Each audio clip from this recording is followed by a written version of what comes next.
Just a half hour away from Durham. No better way to kick it off than right here. Todd Polino set to kick it off. TJ Thomas Jr. set to return to the end zone, and he will let that ball bounce for the touchback. Let's go down to the field to our third member of our crew, Michaela Chester. Michaela, what type of challenges will this young quarterback face tonight? Well, Landon Clark's got a few because he will be without two of his top receivers. I checked in moments before the game. Jamarian Dalton and Isaiah Furman are out. But the good news is Keenaz McMillian will be playing. I watched him warming up before the game. But on top of all of that, guys, he's got to stay upright. Duke had 8 sacks in the season opener versus Elon last season. Yeah, absolutely, Michaela. Thanks so much. Duke's defensive front was forwarding their mail to the backfield of Elon a season ago. TJ Thomas Jr. in the backfield. Here's Clark. Clark already in trouble, going down, but threw it away. Aaron Hall, Josiah Green, able to pressure him. An immediate pressure from the right side of that offensive line. Luke Duska had to do a better job of setting back, getting his hands up, getting those shoulders out of that. You cannot allow that defender to get to your body. You know, it's an Elon offense that averaged 38 points a game over their 4-game final stretch last year. So we have a stoppage in play.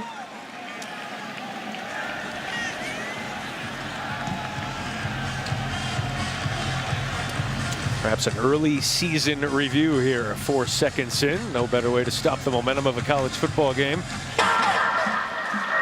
And not what you want your young quarterback to see early in the football game. The runner was down at the 19-yard line. And he was. The second down. So a quick review. And coming into the game, we talked about pressure from the quarterback position that we expected Elon to face, that they faced last season. Not what you want to see on the first play of the game, especially when you've got a young quarterback. You want to allow him to get a little bit comfortable. You want to let him get set up back there. They've got to do a better job of protecting at the point of attack, not allowing immediate pressure on the quarterback. 8 sacks last year in this game. They've got 1 sack in the first play. Second down and 16. Clark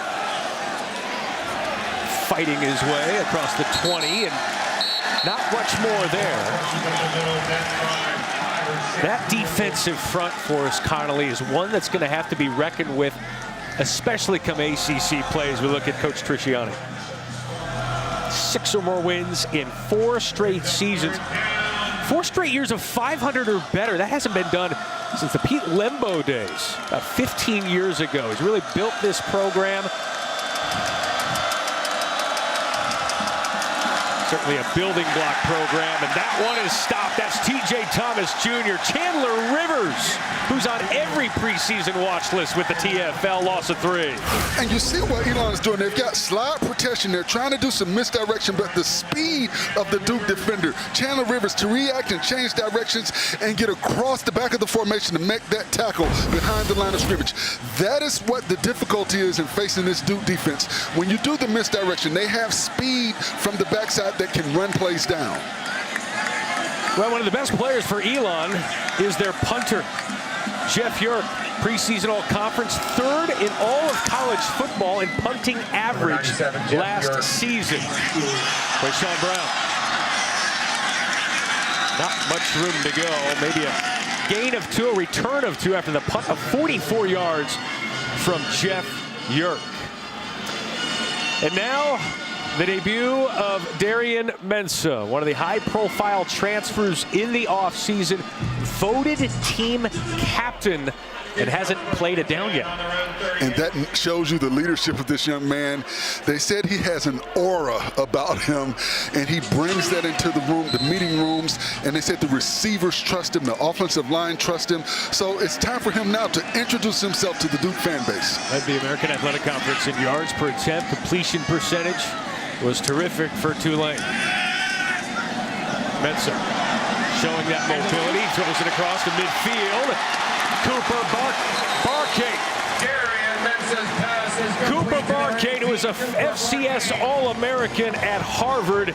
It's the first reception and first down of the season. And you see the results of the portal right here. Darian Mensah getting out to Cooper Barcake, two of the big pieces that they picked up in the portal. Gain of 30, and Duke is off and running. Marquez Moore stopped behind the line. Might have gotten back to that line of scrimmage. Ishmael Atkins with the stop. Mensah last season, 2,700 yards, 22 touchdowns, 6 interceptions. Also had a touchdown on the ground as well. He's a dual threat, but he does most of the damage with his arm.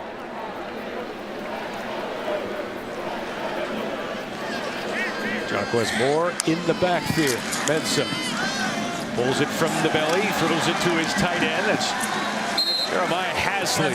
Fortunate to have him back on the field. One of those tight ends who was injured last season. They had a couple of guys banged up. He's looking to make up for lost time. And Hasley, a former linebacker, you see the size of this kid, 6'3", 245 pounds. He's very chiseled out there at that tight end position.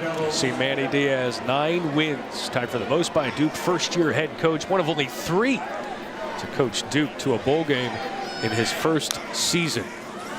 Picked 11th, finished tied for 4th. That one PBU broken up there by Sequavius, also Brooks, intended for Barcade. Brings up 4th down. And that was a great play by Sequavius, also Brooks. He read the receiver. He did a good job of keeping his hands off of him and breaking on the football right when the ball got there. He reached over Barcade and was able to knock that ball down. So a good job on the outside to knock that ball out and put them in a position to have to go for a field goal. 44-yard field goal for Todd Polino. Scored the first Duke points last year against Elon. Had a couple of field goals, and this one is wide right. Coach Trisciani loving what he sees from his defense. Gets off the field, and they will have the football coming up. No score, just a few minutes into the 2025 season at Duke.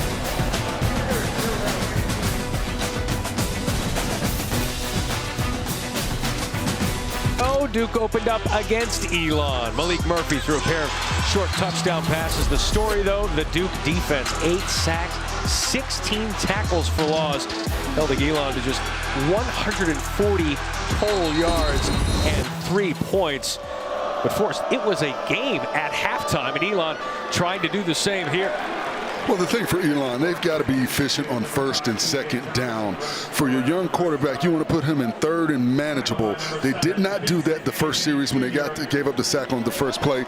They're starting this series off better. You got 3 yards on 1st down. Now get 3 to 4 yards on 2nd down. Put him in a better 3rd down, a manageable 3rd down. 2nd down and 7 here for Landon Clark. Clark into the flat. TJ Thomas Jr. eludes one, cannot elude the second. Nick Morris Jr. on the stop, and that is the first collegiate completion for Landon Clark. Put it in the books, 3rd down. And although he did not make the tackle, Kamari Robinson disrupted the play just enough to knock the ball carrier off his track and not allow him to plan and get north and south. That's what you have to do. You don't always necessarily have to make the play, but do something to affect the play. Manny Diaz said, just do your job. Don't try to hit a grand slam with nobody on base. The plays will come. 3rd down and 8 at the 29. Clark wrapped up. Another sack. Vincent Anthony Jr. He had a pair of sacks last year against Elon. He's on the board. Loss of 5, 4th down. And the pressure came from all sides. You saw pressure coming from the outside, the offensive tackles.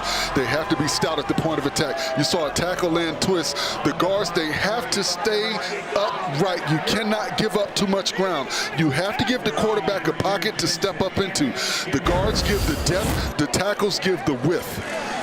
That punt nearly blocked. That will bounce at the 42. There is a flag right around the place where Jeff Urich punted that ball away. 47 yards on the punt. That was his average last year, an Elon record, and tops in the FCS.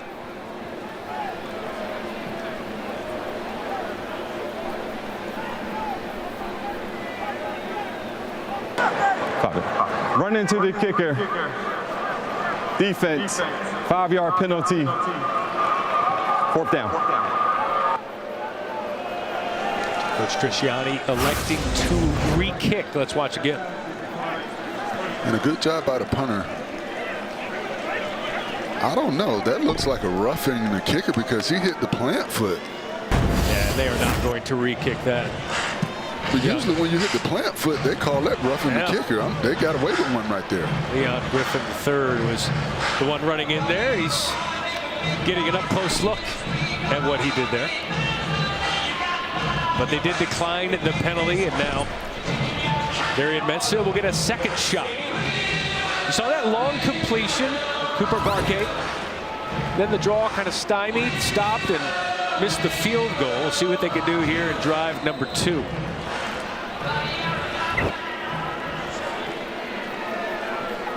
Darian Mensah, Coach Brewer, the offensive coordinator, said he's just excited to watch him go. A lot of folks excited to see the transfer from Tulane tonight. Jaquez Moore trying to find his way through tacklers. He does. Look at Jaquez Moore go, nearing a first down. Call it a gain of 9. Last year, played against Elon and then was shelved for much of the season with injuries. He's back and ready to go. And you see on this play, Darian James Hamilton, number 8, comes up from the safety position. He has to make that tackle. Trying to go fast, maybe a little too quickly here. Prior to the snap, false start, offense, number 75. 5-yard penalty, second down. It's Bruno Fina, graduate student out of Tucson, whose younger brother Roman also in that offensive line depth chart.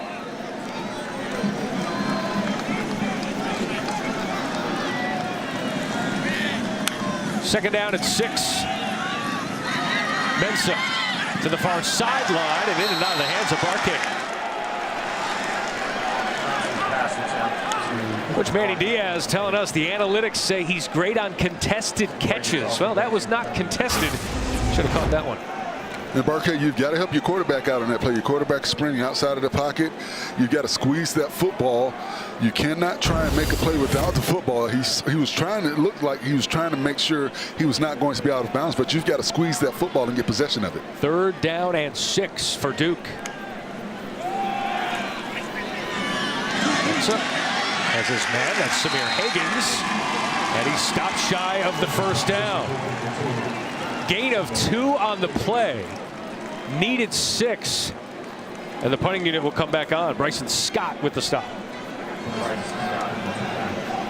And the coaching staff talked about Bryson Scott. They said in camp he's shown the ability to play all 5 positions on the back end of that defense. You saw right there a good job of making the tackle. DJ Hamilton back to return. Cade Reynoldson gets this one away. Hamilton calls for the fair catch after the 46-yard punt. Wave the flag. Cooper Flag. Former Dookie had a cup of coffee here in Durham. Getting set for his first NBA season. Back after this.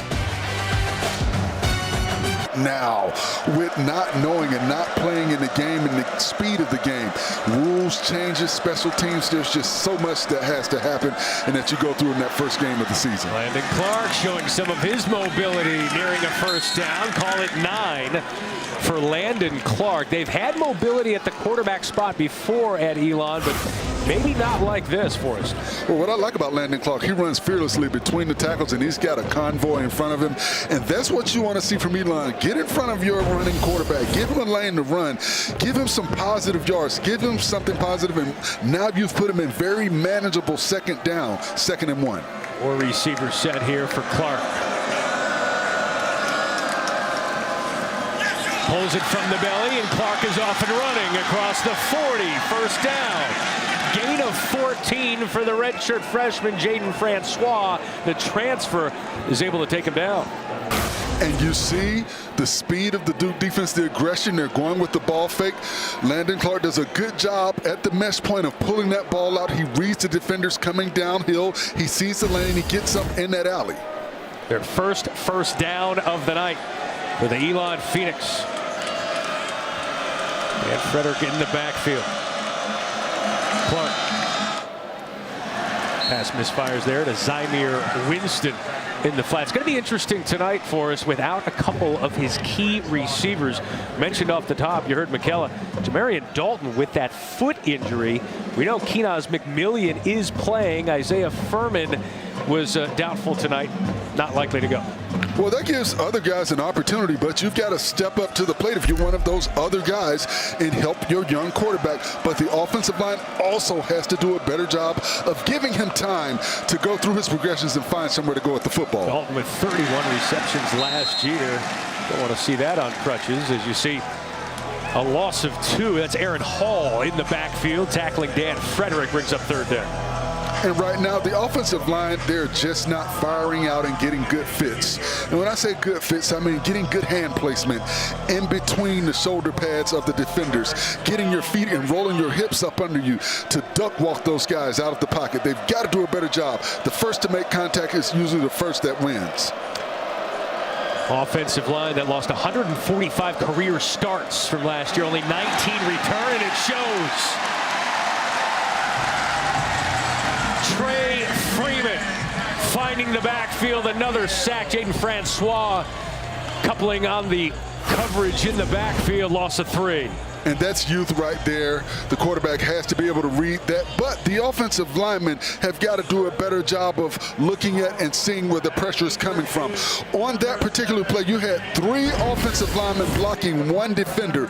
One of those guys has got to realize pressure is coming from the outside and fan out, but the quarterback needs to field that as well and know where the pressure is coming from. 3 sacks already for Duke. Again, they had 8 in last year's game, and there's why he's one of the best in the country. Jeff Yerk downed at the 57-yard punt. Preseason all-conference player. Oh, yeah, just a chip shot.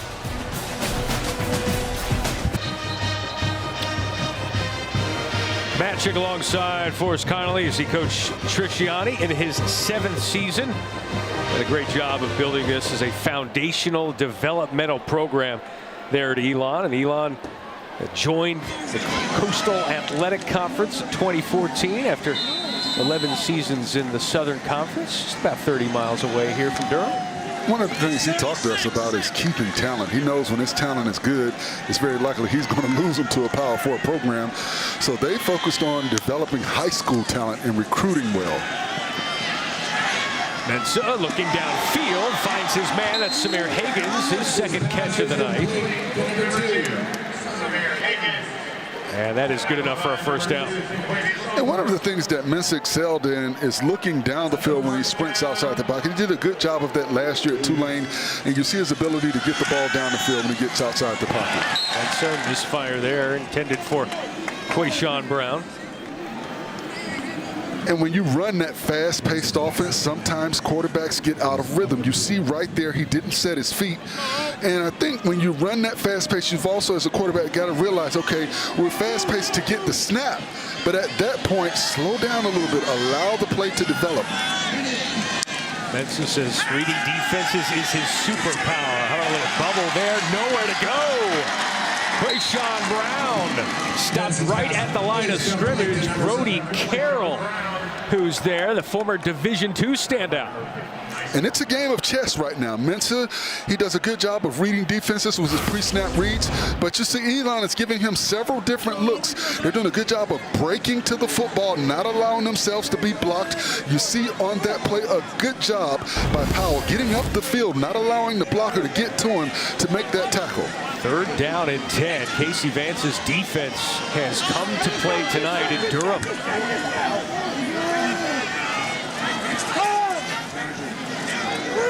Peyton Jones in the backfield, 1 on the play clock. Mensah, a timeout by Manny Diaz.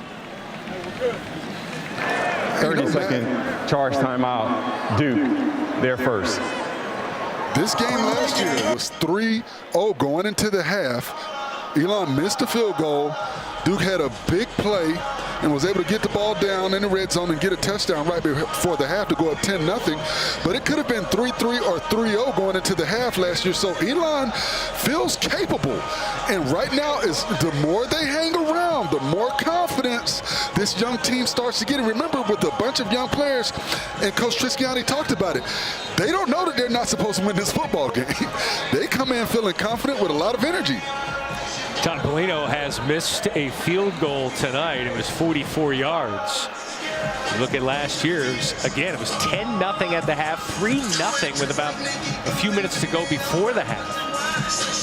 And finished 26-3 with those 8 sacks from that Duke defense. Duke's defense is doing the job. They're waiting for the offense to click a little bit. And right now, if you're Elon, keep everything in front of you. Give up the underneath route, but make the tackle. 3rd down and 10 for Darian Mensah, one of the captains here on this team. Played his first game for the Blue Devils. Mensah will go over the middle of the field, finds his man. That's Brown. 1st down, out of bounds at the 40-yard line. Gain of 25 on the play. They needed that one. Elon rushed forward right there. They dropped 7 in the coverage, but a good job by Mensah allowing the play to develop. Allow Brown to find the open in the zone, the open area in the zone, and delivering a strike to him. They call him Queso. Sean Brown, top 5 in Duke history in receptions and receiving yards by a freshman last season. Off to a nice start as the sophomore. Mensah looking down the far right side, has his man, but it's overshot. Cooper Barkate again, who has a 30-yard reception, dropped another pass, and that one's over his head.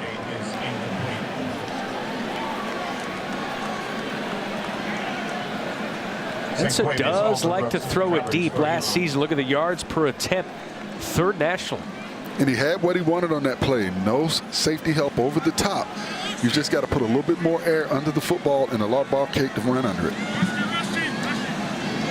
2nd down and 10 for Duke. Just outside the 40. No score here in the season opener. So has Andrell Anthony. Andrell Anthony, a couple of solid seasons at Michigan, had a stop in Oklahoma as well, and they are hoping that his addition with his speed can add some big plays.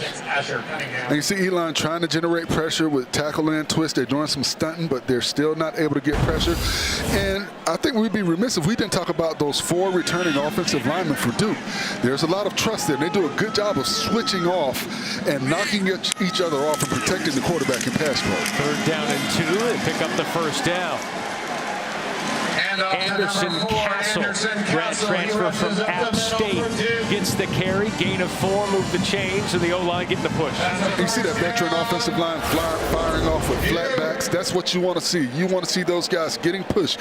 You want to see a little bit more push at the point of contact, but you see those guys firing off. They just need to have flatbacks, keep a wide base, and keep inside hands.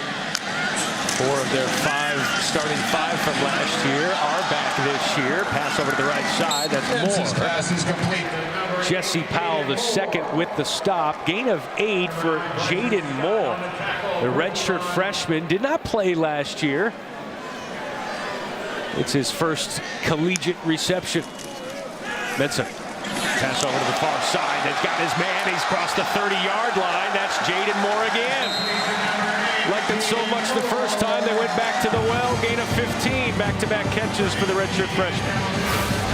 And this is what you want to do. Get the ball out to your playmakers in space. Allow them to be great. Tony Hart, you're there. You've got to make that tackle. The defender number 0, you've got to break down and make the tackle. You can't go flying up. Moore did a good job of stepping to the inside with the fake and then getting up the field. That's what you want to do. Get the ball to your playmakers on the outside. And you see Mensah starting to get into a rhythm now. And you wondered how long that would take, right? They had to kind of microwave the relationship between him and the wide receivers. Got off to a really good start in the spring. A couple just showed up, though. So you've got to microwave that, and they've been able to do that tonight. But one of the things they talked about, too, is, you know, they pared down some of their installs because all of those guys weren't there. And, you know, so they just got them all together in the fall. And once again, you've got a new quarterback. You can practice all you want, but until you see live action, you're not going to develop that consistency that you want to see. You're starting to see that as the game pushes along, and he's getting more and more drives under his belt. Michaela Chester down on the field. We'll get to her in just a moment with more on Darian Mensah. First down and 10. Mensah fakes the run, throws over the middle of the field, has his man, but it's dropped by Peyton Jones. Would have been a touchdown, but Peyton Jones drops that one. The second drop for Duke tonight. And you see a little bit of Tebow action with Mensah. He steps up like he's getting ready to run, and he comes back, and you see number 33 bit on that play, Brody Carroll, but you've got to squeeze the football. Peyton Jones probably got excited because he knew he was getting ready to score a touchdown and took his eyes off the football. He's had some big plays, especially last season. Jones again scampers for a couple. Let's go down to McKellen. Yeah, guys, you mentioned Mensah working on the connection with the wideouts. I talked to offensive coordinator Jonathan Brewer, and he admitted it actually wasn't a quick process. A lot of their skills didn't arrive until summer. They had to hit pause on putting things into the offense for about a week just so that they could get some more reps and figure it out. But now it is all great. Brewer tells them, guys, do whatever he tells you to do. He is our guy. Yeah, he says run the routes the way he tells you to run them. That's the trust they have in their new quarterback. Third down and 8. To the end zone, over the head. Samir Hagan's the intended receiver, so one drop touchdown, that one an overshoot. And Todd Polino, the field goal unit, will come on. Interesting that they go for it all on that play as opposed to trying to get the first down. I thought they did a good job of moving the ball down the field with some short, quick routes. We saw the big 25-yard play. But I thought they maybe should have allowed Mensah to get outside the pocket and try and get the first down as opposed to trying to get it all on that play. 41-yard attempt here for Polino. Missed from 44, wide right earlier. Polino, this one is true. Scored the first Duke points last year against Elon and does it this season as well. 3-0 Blue Devil. Could have been more, though. Should have been more. And that's a win, again, I think, for the Elon defense. You give up a big play on that big pass play. You give up a couple of first downs, but you bend but don't break. And once again, we talk about hanging around, getting confidence, feeling like you can play with this Duke offense. One of the things Duke wanted to do coming into this ball game is establish the run, something they did not do well last year against this team, only averaging 2.2 yards, something they did not do well last season as a whole. So they wanted to get better running the football. They have not been able to run the ball very effectively against this Elon defense so far. And like I said, Elon's bending but not breaking. The question is, can this Elon offense get something going? We saw the last drive, Clark got some runs right up the gut of that defense. Will they go back to that quarterback run? 13 plays, 72 yards. Took 4.5 minutes and ends in the 41-yard field goal. Well, Landon Clark's going to have to avoid this pressure that he's been facing for it. Well, the offensive tackles have got to do a better job of protecting on the outside, giving him an edge, and the guards in the center. You've got to give him a pocket to step up into. You've got to protect the depth of the pocket. And here, Clark, a young quarterback, he's got to recognize and identify where the pressure is coming from and get rid of the football. Wherever the pressure is coming from, that's where you need to go with the football. Nearly halfway to last season's total in last year's matchup. T.J. Thomas Jr. has some burn, but can't get by Luke Murgat. Luke Murgat, the redshirt sophomore, with the stop. Flag behind the play. Personal foul, illegal blindside block, offense, number 3. That penalty is enforced half the distance to the goal line. First down. Landon Bakey, the redshirt junior out of Weddington High School in Monroe, the guilty party. And these are to protect the defenders. You see right there, Bakey on the blind side block right there on the defender. Back when I played, those were called knockout blocks, but you've got to protect the players. I know fans from Elon probably don't like that call, but that is to protect the player.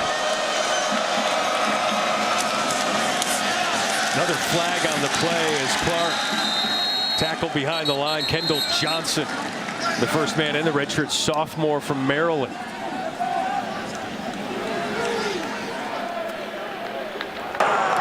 Holding. Offense. Number 69. That penalty declined. Second down. Back-to-back penalties here for the Phoenix. Braden Walker is moving from left guard last year, was a center in high school. Playing center tonight, Richard, sophomore out of Virginia. And just 19 starts return to this offensive line. They talked about needing to move the launch point of the quarterback, knowing they would be tested. They've got some flags to prove it. TJ Thomas Jr. in the backfield. Walker to the flat. Zymir Winston with a minimal gain. You see the quick hit pass right there. You just want to get the ball out of the quarterback's hands or try and get it to a playmaker in space. They threw it to the boundary side of the field, the short side of the field. So you've got to get exceptional blocking on that side because there's not a lot of room for the offensive player to operate once he gets possession of the football. That was Keenaz McMillian, correction, was questionable coming in. Had a breakout camp. Picks up a couple of yards and now 3rd down and 20. TJ Thomas Jr. 1 cut, 2 cuts, 3 cuts. There he goes. TJ Thomas Jr. to the opposite 40. He is a home. After the first quarter, held him to a field goal, making some progress on this drive. How do you alleviate some of the pressure on your quarterback right now? You know, we've got to certainly create some separation. They are playing suffocating coverage on the back end, so we've got to create some separation. Landon's an athlete. He's going to be able to escape from some of those, and they've got him with an arm here and there, but, you know, we got to get the ball out quick, and establishing a run game is going to help us. All right, Coach, thanks. Good luck. Thank you. TJ Thomas had that long run of 40-plus yards to end the first quarter, and then Clark shows his elusiveness for a gain of 3. And I like getting Clark outside the pocket. It allows him to have more time to try and find something down the field, but it also puts him in a one-on-one situation with the defender on the outside if he chooses to run the football. Clark with the pitch to Thomas. Thomas, no chance to cut there. Trey Freeman, who already has a sack tonight, met him at the line. And Dylan Magazoo, you got to do a better job of helping your guy on the outside. Number 34, you've got to make that block. If he makes that block, Thomas has an area to run. Right there, 34, you can't not make that block. You've got to, and you see him with his hands up. No, that's on you. Dylan, you've got to make that block. Be aggressive. Run through the defender. Don't allow the defender to run through you. 3rd down and 5 for Elon.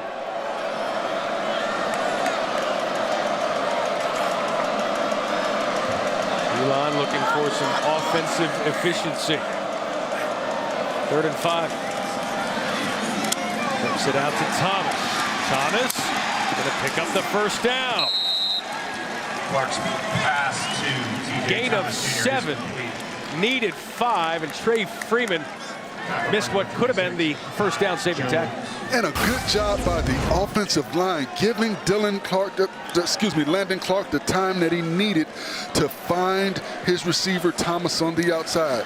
Thomas with that make you miss ability once again, able to put him in a position to get that first down and extend this drive. 1st down and 10 now for Elon. William Langford in motion. Clark over the middle, caught by Langford. Caleb Weaver with the stop, gain of 6. What's Elon doing so well offensively now? They're being efficient on 1st and 2nd down. They're getting 3 and 4 yards a pop, not putting their quarterback in a bad position to try and have to get it all on 3rd down. When you do that, now you open up the playbook. Jamel Williams now in at tailback for Elon. 3 receivers set, all to the top of your screen. Williams navigating his way to that tough defensive front. Preston Watson, the sophomore, with the stop in his 2nd season, gained a pair.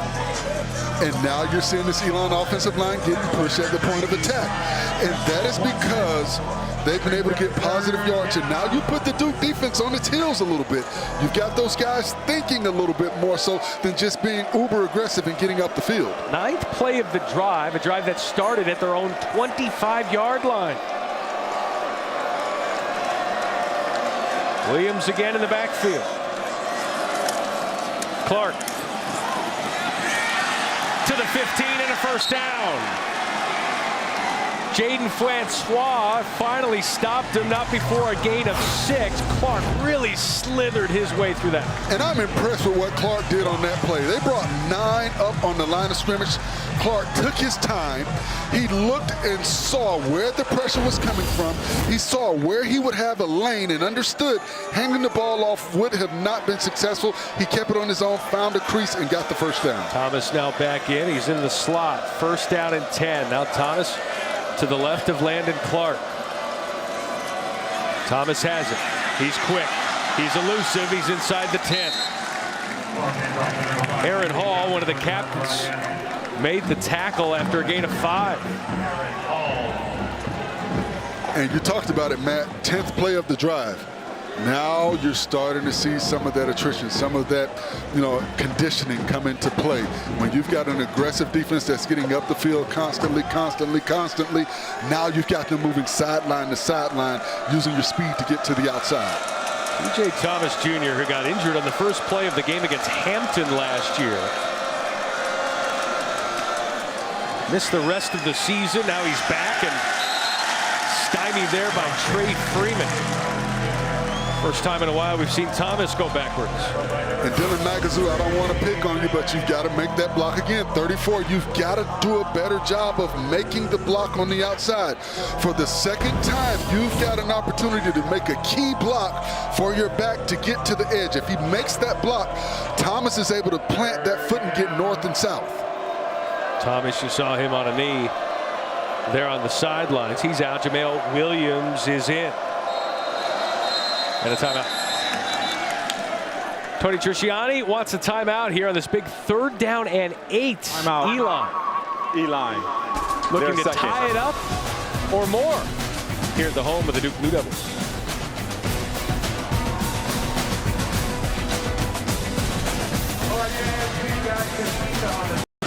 Couple of drops have certainly hurt Mensah here tonight. Should have a touchdown to his name. Clark nearly picked off. Batted by Aaron Hall.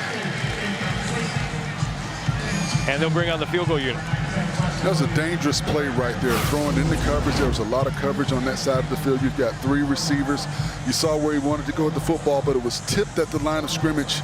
I don't know if Magazoo would have been able to make a great play, but Aaron Hall did a good job of getting his hands up and tipping that football, something defenders are taught to do when you're running towards the quarterback. If you can't get to him, get your hands up in the air and knock the ball down. Luke Barnes with a 30-yard attempt. Was a kickoff guy in high school. Never kicked a field goal in high school, but has a strong leg. A sophomore and a flag. Delay a game. Or a timeout. Delay a game. Offense, number 97. 5-yard penalty, 4th down. Cannot let that happen on a field goal attempt. Trisciani trying to calm him down. Loves his specialists. Luke Barnes now, who's former high school, won a state title last year. The Grimsley Whirlies will now kick it from 35. Out of Greensboro, North Carolina, trying to tie this one up here in the 2nd quarter.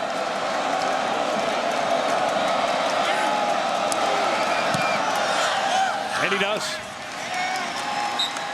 Right down the middle, and Elon has tied it up with the Blue Devils here in the season opener. Surprise, surprise, surprise.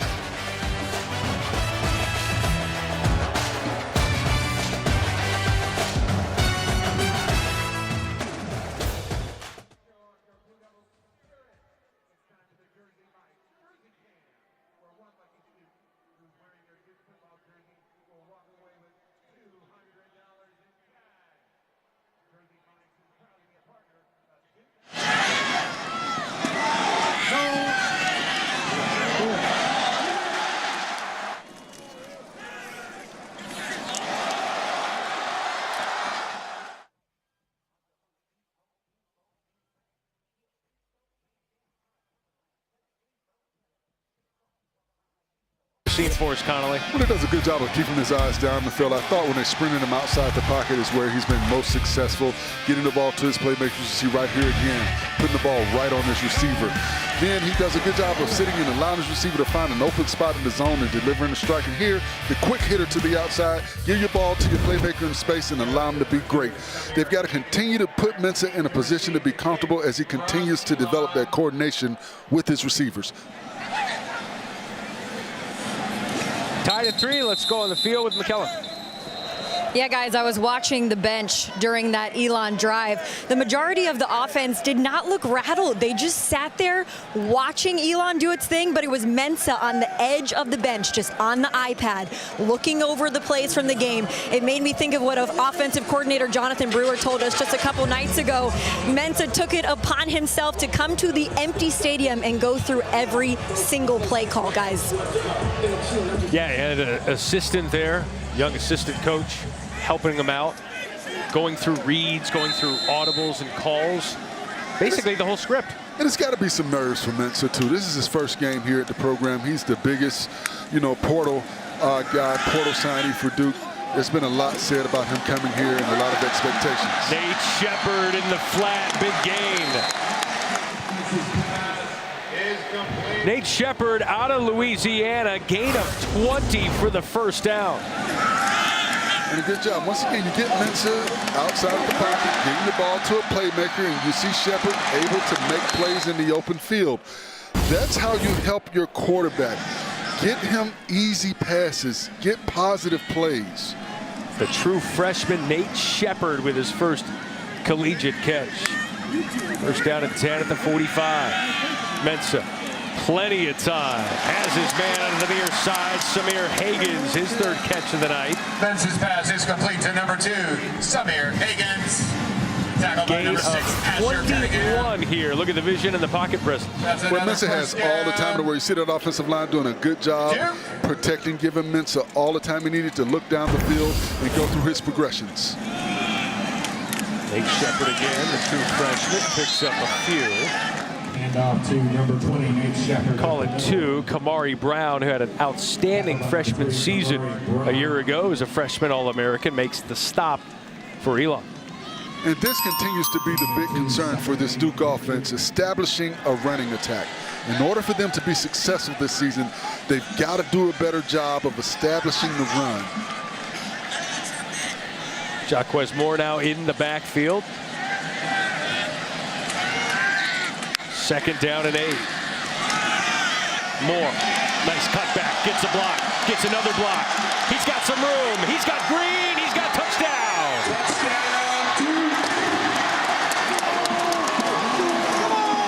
Number 9, Jaquez Moore.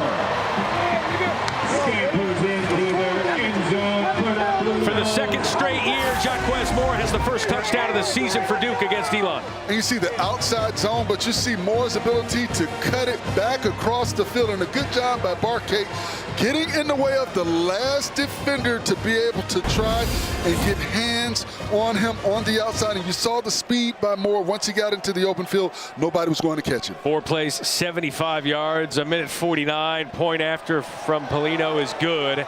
And Duke, just like that, has retaken the lead. And we talked about it. The rushing attack needed to get going, and Moore gets it going with that touchdown. How excited is that offensive line now?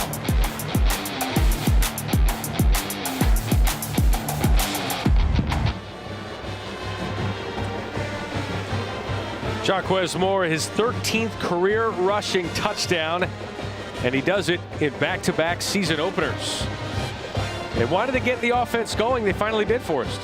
Well, it was a mix of pass and run. I thought they did a good job of putting their quarterback in a position to be successful. And the offensive line, they were able to get out on that zone running play, get to the edge, and you saw the ability of Moore to cut it back across the formation and beat the defender to the outside with some help from Barkay, just getting in the way to score that touchdown. Here's a look at that last drive. You see here the quick pass to the outside. Get the ball to your playmaker. Allow him to make a play for you. Use his feet, use his speed. And then here you get the ball out to Higgins, another playmaker on the outside. And here's the handoff. You see the speed zone, the outside zone, and he cuts it back. And Barquet right there.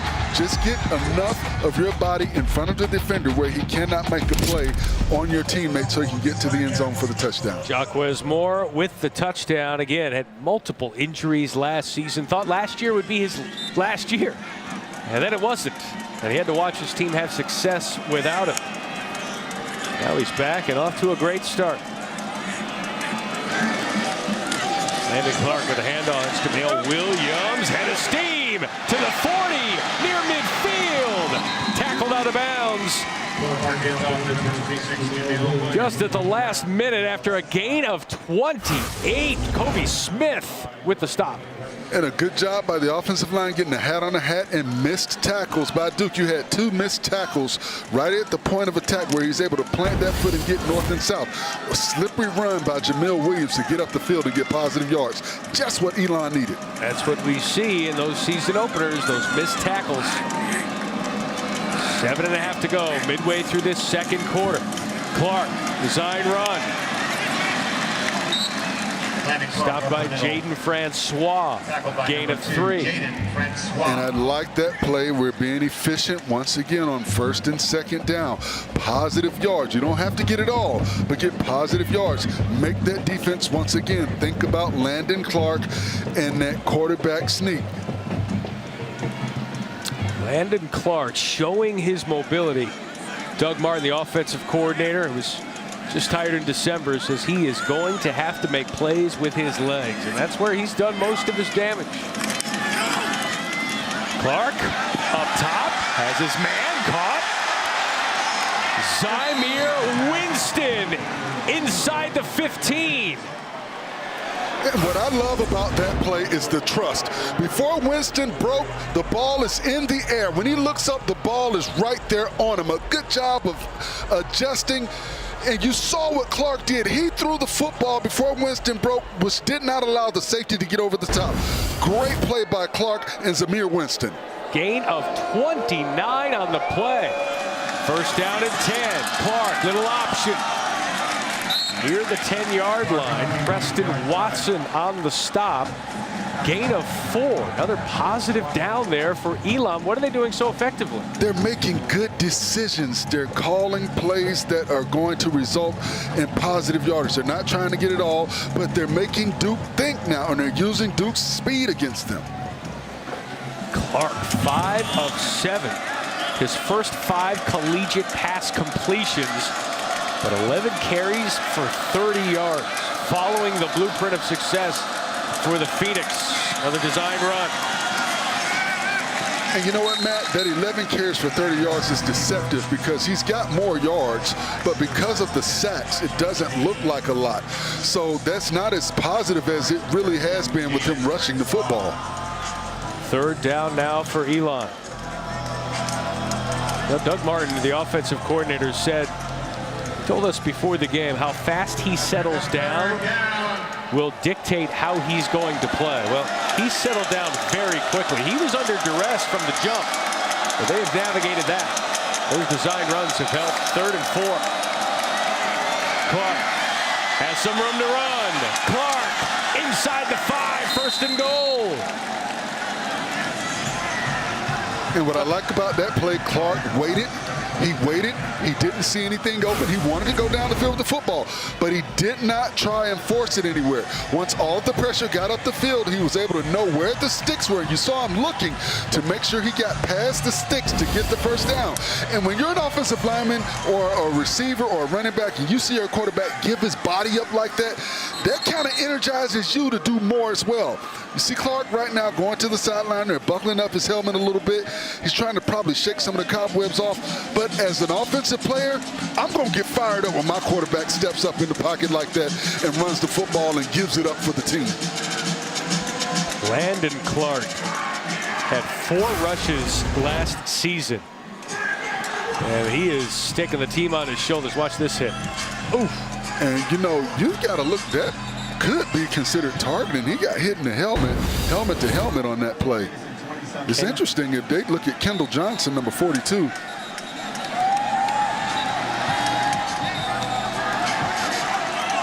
Landon Clark had that slow start with those 3 sacks, but since then, the offensive line holding up, moving the pocket, moving the launch point, just like they had hoped. And keeping the defense honest with those rush yards. 7th play of the drive for Landon Clark and Elon.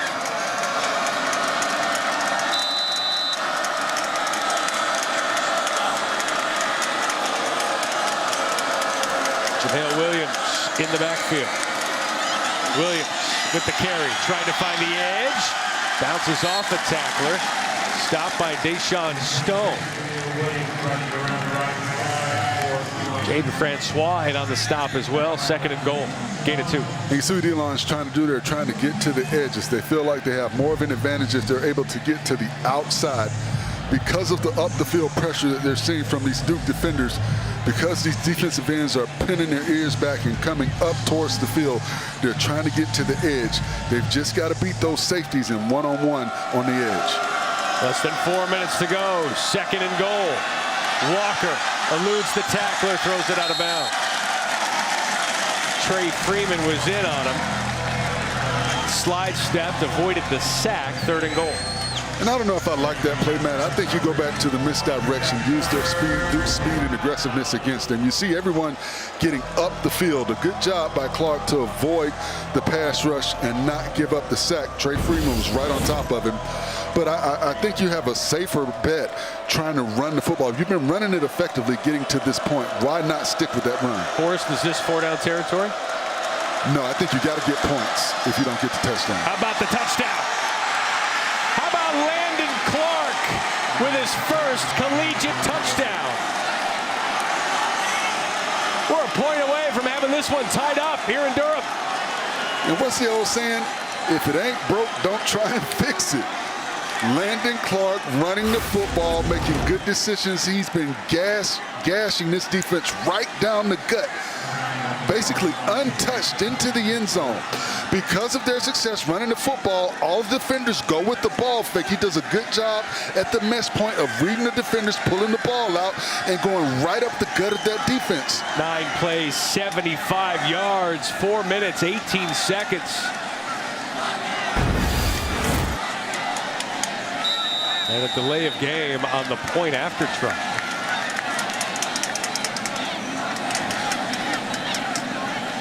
And Coach Trisciani told us this is a tough key. Delay of game.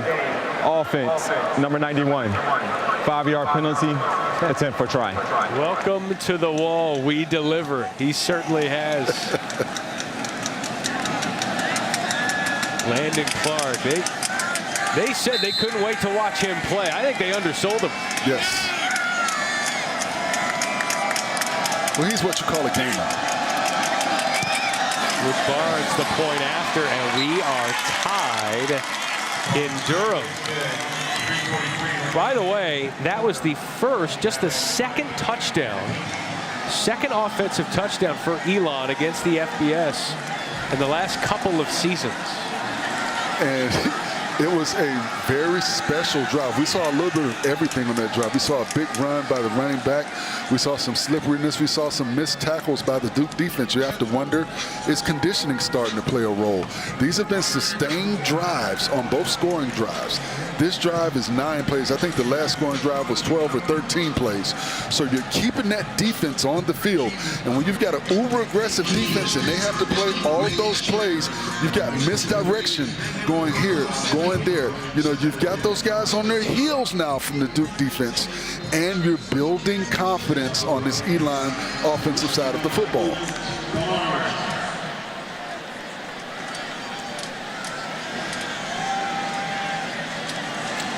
Barnes with the kick this one away. And received at the goal line by Peyton Jones. Jones Closing in on the 25-yard line. Let's go to McKellen. Landon Clark just came off the field, and let me tell you, this offense is fired up. They got the entire offense over here taking pictures, and they're saying, let's do this. If we can answer scores, we are in this thing. Let me tell you, offensive coordinator Doug Martin and their head coach was telling us they've got a lot of hungry kids on this lineup. Well, Landon Clark is starving. Thank you, McKellen. Yeah. Said he makes everyone around him better. And that's a scary notion here if you're a CAA member and you're watching this one tonight. Tied at 10. 3.5 to go here in Durham in the season opener. Out of the flat to Anderson Castle. Fence's pass is complete to number 4. Gain of about 5. Important drive here for Duke to end the half. Gain of 5. And what'll be interesting to see how Mensa responds. There's pressure on him now. Can he get a score before the half? This is that 2-minute offense that they practice every day at the end of practice. Second down and 5 for Mensa. Good protection. Mensa heaves it. Got a man down there. And then near side is caught. Quayshawn Brown. They call him Q. 44 on the reception. And Mensa saw press man on the outside. He saw he had his slot receiver with man coverage, and he was able to get the ball down the field. Darren James Hamilton, you have to do a better job of locating the football, but an awesome job by Quayshawn Brown to adjust to that ball, twist his body around, contort himself, and squeeze the football. First down and 10 at the 26. Mensa has to throw it away. Kamari Brown, a freshman All-American from a season ago, has made his presence known a couple of times here tonight in his sophomore year. And a smart play by Mensa. If it's not there as it was drawn up, just get rid of the football, live to play another down. You don't want to do anything dangerous. Put the ball in position, get knocked up in the air, and possibly create a turnover. Defensive coordinator Casey Vance says Kamari Brown has to be a problem. He was on that play. Mensa 13 of 20, 193 yards. Mensa over the middle. Brown again. Right on cue. First and 10, gain of 9. And a good job by the offensive line selling at that being a run play. You saw the play action. Mensa pulled the ball out. He saw what he wanted with his receiver coming across on a short crossing route, getting the ball to Quayshawn Brown. 2-minute timeout. Tied at 10. Duke will try to take the lead next.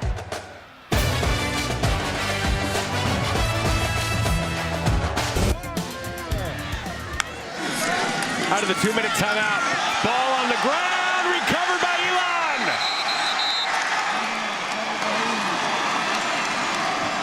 The Phoenix were right there on the exchange. Ball hit the turf, and Dylan Pardue says, how do you do?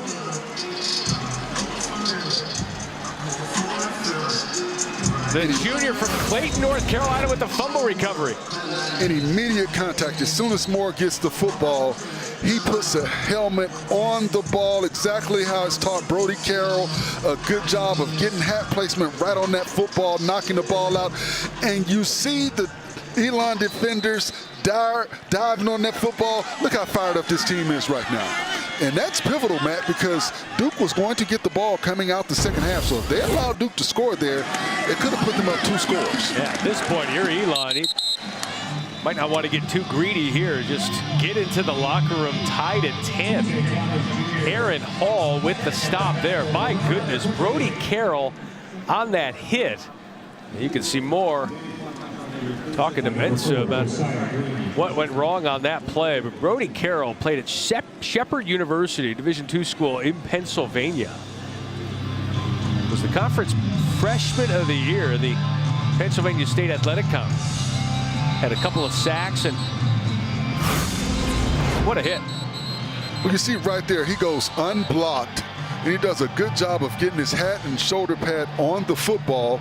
And then you see the Elon defenders dive on the ball. So that's a missed assignment by the Duke offensive line, a veteran Duke offensive line. They've got to pick up that linebacker. They've got to recognize that blitz and pick that linebacker up. 2nd down and 14 for Elon. Remember, Duke will receive the second half kickoff. Thomas, 88-yard. Trey Freeman on the stop. If you're Duke, you consider using a timeout here? I think you wait right here. You know you're going to get the ball coming out in the second half. Right now, they just don't seem to be in any type of offensive rhythm. So I think right now, Coach Diaz is thinking, let's just get to the half, let's regroup, let's see what we're doing well, let's work on that, and try and correct what we have not done well this evening. But the irony in this is last year, remember, Elon was going in for a score to tie the game in a big play. Now you've got a big play on the other side. Thomas on the carry. Now we'll see if they use that timeout. And they do. Nick Morris Jr. and a host of Blue Devils making the stop for us. And now Duke will get the ball back with a minute to go. Now does Duke go for the block? They were pretty close to blocking a punt early in the ball game in the first quarter. Do they bring pressure right now on the punter and try and get a block?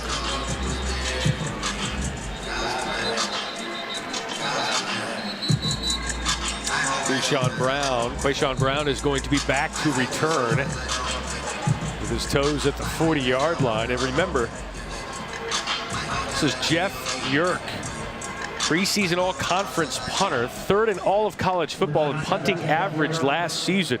Nearly 48 yards a kick, has a long of 72. They could use one of those here. Oh, it's off his fingertips and blocked. Bounces at the 35. Nate Shepard, it appeared, got a fingertip on it. After the bad snap, trouble with the snap by Yerk. Wow. And they did not come after the ball. It was a good snap. He just dropped the football.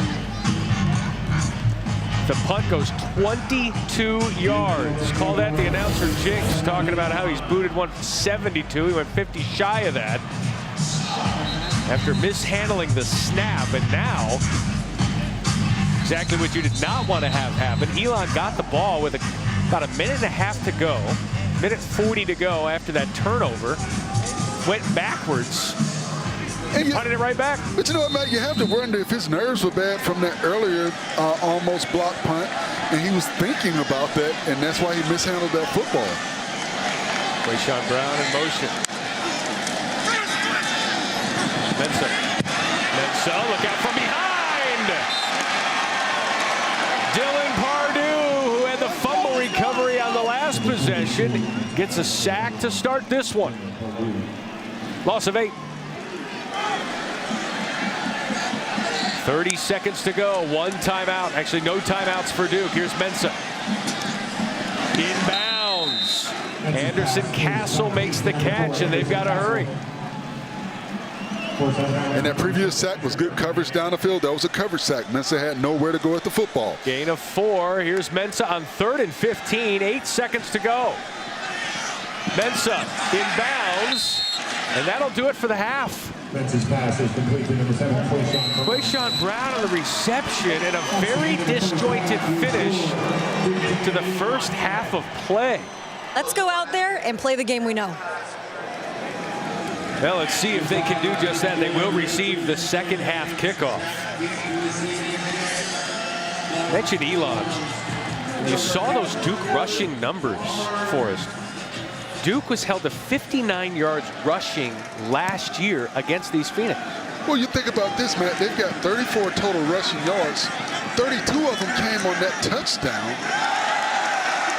that Jarquez Moore scored. Peyton Jones is stuffed at around the 15-yard line by Carter White. All right, give us the scouting report. How did Darian Mensa do in that first half? I thought Darian Mensah did as advertised. His, receiver didn't help him. Peyton Jones dropping what would have been about a 40-yard touchdown.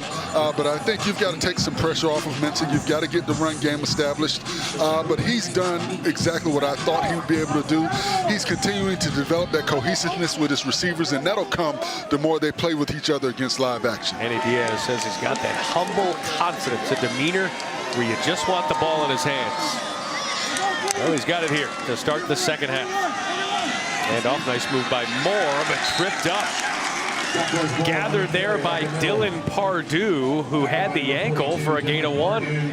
But you see, once again, I think what's happening, you see the running back get the ball, and he's having to dance in the backfield. He can't get going downhill because of the run pressure that this defense is getting up the field against the Duke offensive line. Mensah steps up in the pocket and brought down. Paris Lowry in his 5th season with Elon, their 2nd sack of the night. And a good job on the back end of that defense, covering up everything. You've got 5 against 5. Duke should be able to block that up. I thought Mensah stepped up in the pocket, but he didn't necessarily have to on that play. He had a pocket to stand right there and deliver the football. Loss of 3. Darian Mensah. 3rd down and 12.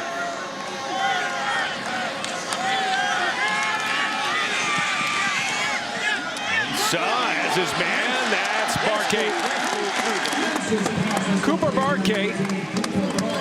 Gain of 17.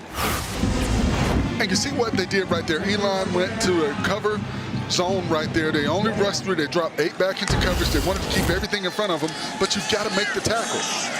Down the far sideline, he's got him again. The former FCS All-American with the big gain down the right side. He dropped the ball in the first half. He's sure-handed here. And you see right there, you've got a safety trying to cover Cooper Barkay. That is the matchup they're going to look for. Anytime that Mensah sees that matchup, he's going to go to it. That's his speed receiver on the outside. Gain of 46, throws it out to Wayshawn Brown for a gain of a couple. Ishmael Atkins on the stop. That's an extremely dangerous coverage when you've got the DB out there coming inside and you've got a safety that has to get across the field when you've got a speed receiver like Barkay. So a good job by Mensah recognizing that. And we talked about that earlier. His ability to recognize and decipher defenses pre-snap. 2nd down and 6, Mensah. Voted as a team captain just last week.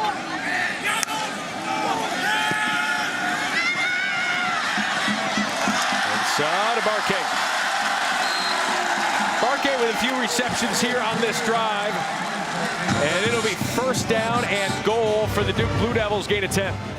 And Mensah seems to be more comfortable getting outside the pocket, allowing him the time that he needs to locate his receiver. You see Barkay, he's able to beat the defensive back to the inside. Whistle, and they've been too quick there on offense.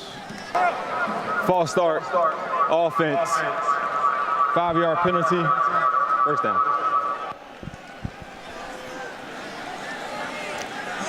First and goal at the 13-yard line now for Duke. Manny Diaz, enjoyed our conversation with him, just so confident about what he's got going here at Duke. Loves the cut of the jib of every player, and said Mensah just fit right in with the old chip on the old shoulder. Under-recruited, low on the depth chart at his previous school to start out. Became the starter. High caliber transfer and leading Duke down the field. Mensah holds on to it.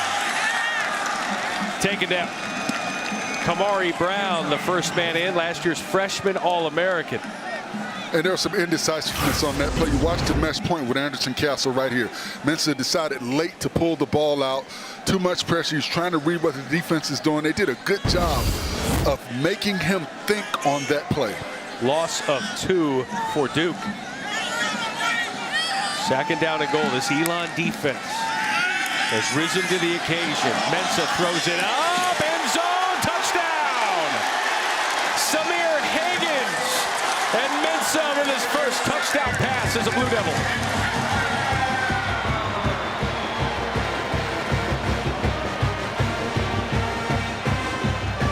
This is strictly recognition, knowing where he can go with the football, knowing where the pressure's coming from, and getting the ball out where only his receiver can make a play on it. And a good job by Higgins making the adjustment, turning his body to the outside, squeezing the football and staying in bounds and holding the ball close to his body, not allowing the ball to get away from him. 8 plays, 83 yards, lasted nearly 4 minutes, and what a drive to start this second half. Capped off with a 15-yard touchdown pass from Mensah to Higgins. Polino puts it through. We were tied at the half, and that didn't last long, Forrest.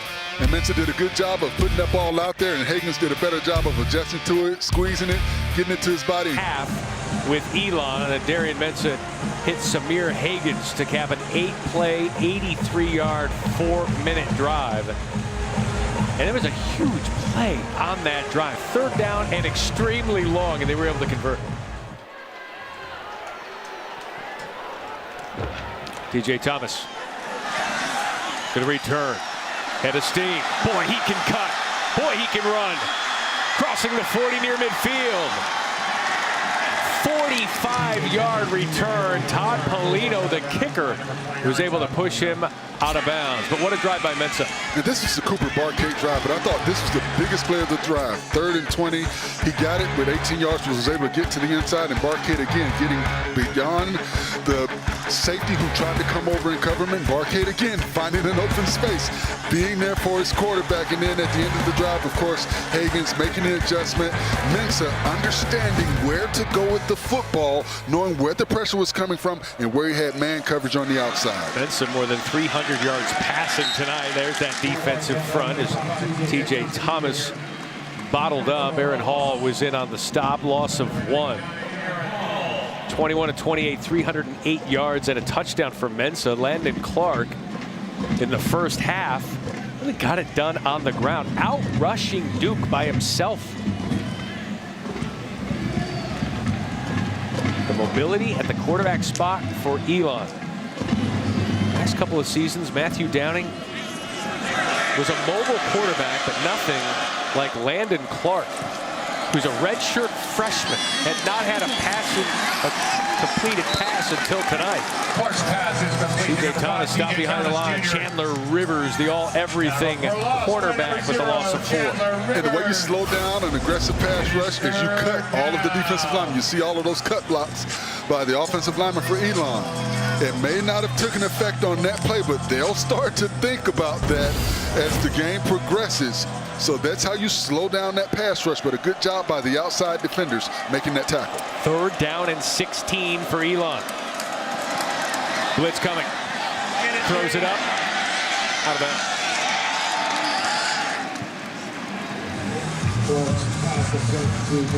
They were behind the sticks from the jump, Forrest, and that's going to be tough against this Duke defense. Absolutely, because now you've got guys pinning their ears back, coming after the quarterback. Not how you wanted to start the second half. You gave up the touchdown. 5th punt of the game. Sorry, Forrest. Here for Jeff Yerk. Remember, Jeff Yerk at the end of the half botched the snap, mishandled it, had a bad punt of just 22 yards. And Duke was unable to capitalize on it. We went into the locker room tied at 10. All-American from last year. This is more like it. That is why he is one of the best in the country. Nowhere to go for Quayshawn Brown. Punt of 53 yards with a return of 4. Duke will try to add to their lead coming up.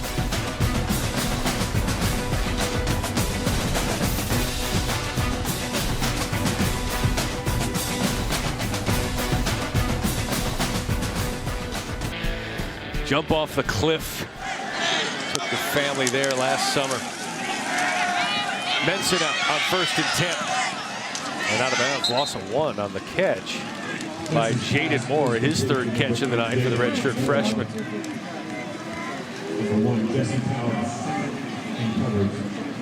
Now, Darian Mensah in the midst of his 4th career 300-yard passing game. It's been a pretty quiet 300 yards. Very uneventful. Not even midway through this 3rd quarter. Adding to it. Nice cut back there by Andrell Anthony, the former Michigan Wolverine and Oklahoma Sooner. Another first down. Anthony picks up 16. And a good job by the wide receiver on the outside. Once he gets the football, able to stop and go. You see that ability, and that's some of the things that the coaching staff talked about that they saw in camp from these two receivers, from Andrell Anthony coming in, as well as from Cooper Barkay, who's had some big catches throughout this evening. What a cut back there. That's Peyton Jones. Peyton Jones, who dropped that touchdown in one of the first half drives. Showing his cutback ability. How about Barkay? His 9th 100-yard game. 4 for $103. 8 different receivers have caught a pass tonight from Darian Mensah. Jones again, first down. And Mensah is as advertised. And we talked about the 300 yards. There haven't been a whole bunch of splash plays. But he's done a good job, like you just said, of spreading the ball around to all of his receivers. And I think as he continues to develop that cohesiveness, knows where his guys are, as they continue to work against live action, it shows you the potential of this offense passing the football. One of the things I want to see is, can they develop more of a rushing attack as this game progresses? Nate Shepard back in the game, the freshman. That running back. They hand off to Shepard. Mensah looking deep to the near side. Caught. Landon King, the tight end. A childhood buddy of Chandler Rivers. Former Auburn Tiger. It was Manny Diaz who saw him catch a ball for the Tigers against his then Penn State Nittany Lions when he was the DC. Liked him in the portal. 9th different receiver to catch a pass. As Nate Shepard is stymied. Nate Shepard goes around the right end. And on that play, Brody Carroll again flashed. He had an opportunity to make a tackle in the backfield. That's something the Duke offensive line has to do a better job of, picking up these downhill linebackers. The linebackers from Elon have made several plays getting downhill, getting in the backfield once they recognize the run. 2nd down and 9 for Darian Mensah and Duke. Barkay again. Over 110, over 115 yards receiving tonight. Brody Carroll missed the tackle. Cooper Barkay, elusive. And he's been really impressive after the catch to me. You see him breaking the tackle by Brody Carroll and then getting up the field. He's taking some shots, but he keeps getting up. You see him right now coming off the field. But he's done a good job helping his quarterback out this afternoon. The transfer from Harvard, graduated in 3 years. There's a couple to play. Mensah, deep down the middle of the field. Anthony, touchdown!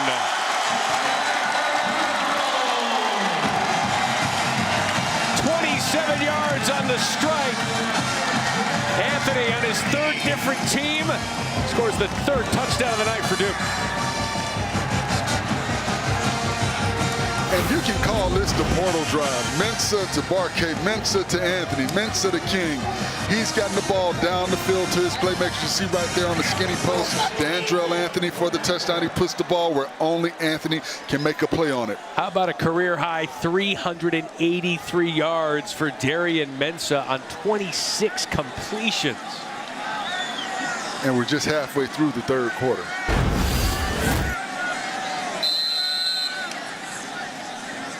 Tied at 10 at the half. Duke with 13 straight points. Make it 14.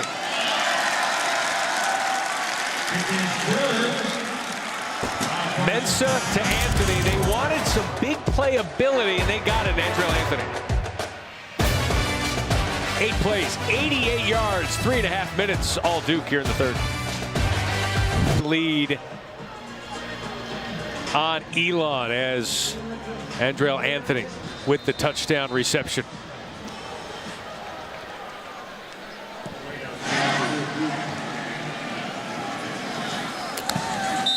Anthony with the score, but some news on another receiver, McKella.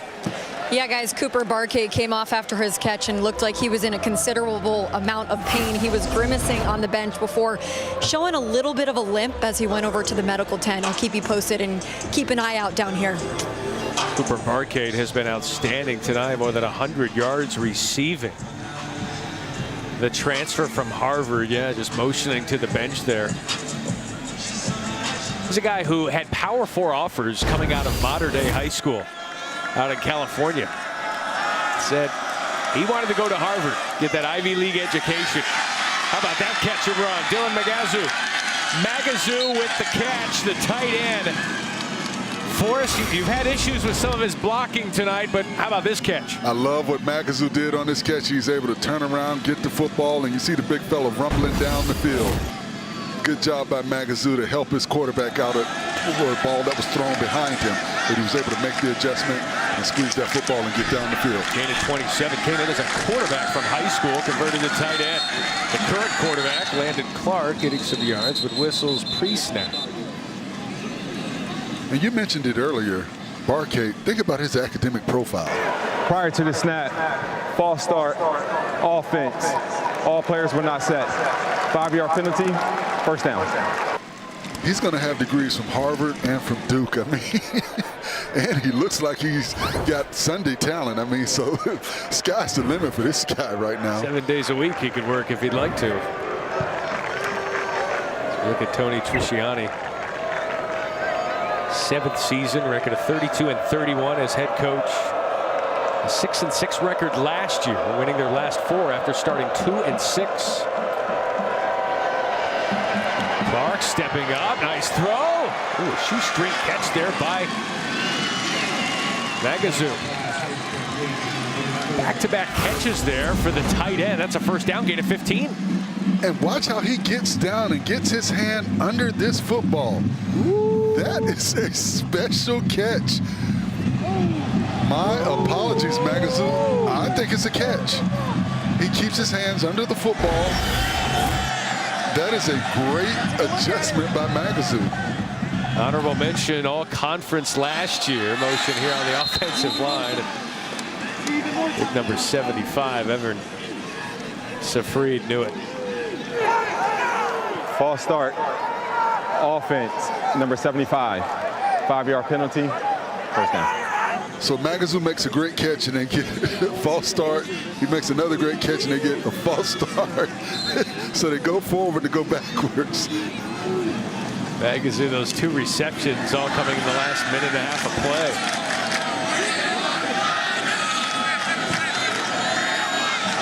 Came in as a partial scholarship. He's got a full scholarship, earning it here in those back-to-back catches. Less than 4 minutes to go in the third. Clark, look at that elusiveness. Slides down, minimal gain. Gain of 4 on 1st and 15. And I like the decision by Clark. Don't take any unnecessary contact. Very elusive. He had immediate pressure, and he was able to get what he could and not take any unnecessary contact.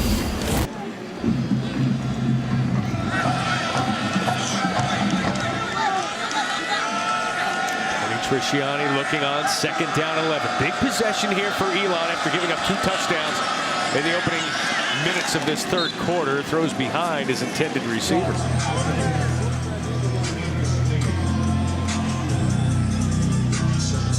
One of the rare misfires for Clark.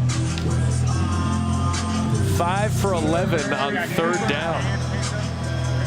And I thought Clark had some other opportunities to, or some other areas he could have went with that football. There were some other receivers that had broken open down the field. He looked like he may have predetermined where he was going with that football. And then, you know, in pregame, we always do 3rd and 11. Clark over the middle of the field. That's his man. Guess who? Magazu. First down. Gain of 19. 3rd catch on the drive for the tight end. Now, I tell you what, Magazu may not be great at blocking, but he is doing a darn good job catching the football and getting yards after the catch. We've seen him twist around and catch. We've seen him get it up off the ground. We've seen him catch the ball in traffic. Magazu in the formation again. 3 catches, 61 yards, all on this drive. Dan Frederick in the backfield, offside. Vincent Anthony Jr. a little too eager. Number 7 with contact. 5-yard penalty, first down. And how about this drive so far, Matt, by this Elon offense? Elon has been outstanding on this drive. 5 plays, 60 yards. Started at their own 25-yard line. And they are on the 15 after the false start. Fading back, got to get rid of it. Does, and throws it to his man, Frederick.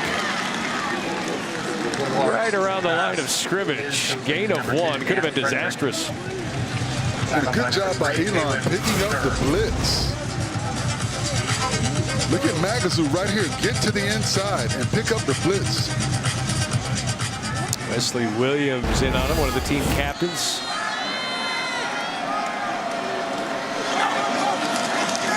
Backey. Landon Backey. Knocked down just past the line of scrimmage. Around the left end. 3rd down and 4 for Elon here, down 2 touchdowns. Nick Morris, Jr. Less than 90 seconds to go here in the 3rd. See if Coach Trisciani is thinking about a 4-down play. 6 for 12 on 3rd downs tonight. Landon Clark in the Phoenix. Clark, elusive, has time, has room, has the first down. Landon Clark found the opening and yet again picks it up, gain of 4. He's special tonight. And a good job by Clark recognizing that there was man coverage on the outside, so the defender had his back to him. He did not see him once he got around the edge, and by the time he was able to turn around and locate him, he was past the sticks to get the first down. 1st down and goal now for Elon.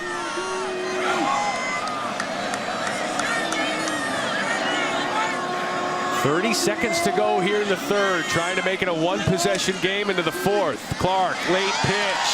Nice tackle there on the edge by Kamari Robinson.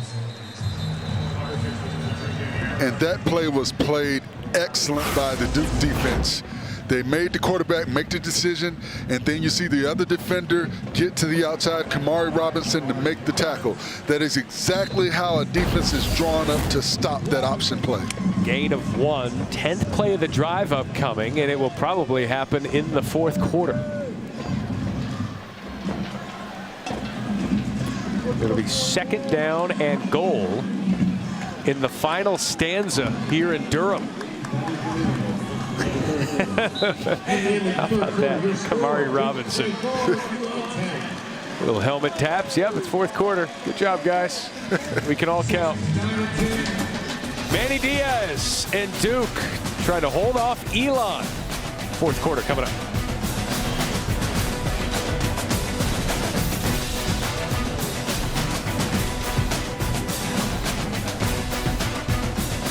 Coach, how do you want to see your defensive unit get some more stops here? We got to contain the quarterback, right? I mean, he obviously runs better than he throws. They've done a great job with QB run game, but we got to be diverse in our pass rush to not let him scramble and extend drives. Thanks so much, Coach. Thank you. Vincent Anthony Jr. with the stop there. Mensah's done his job tonight. This defense needs to neutralize Landon Clark here on this 3rd down and goal. And the way you do that is by staying in your rush lanes. A lot of times when you've got an aggressive defense, they want to make the big play. They don't stay in their rush lanes. So you've got to have rush lane consistency. Dylan Magazoo at the near side, the tight end. He's been the go-to guy so far tonight on this drive. Clark, that quarterback run game again, knocked down at the 3-yard line.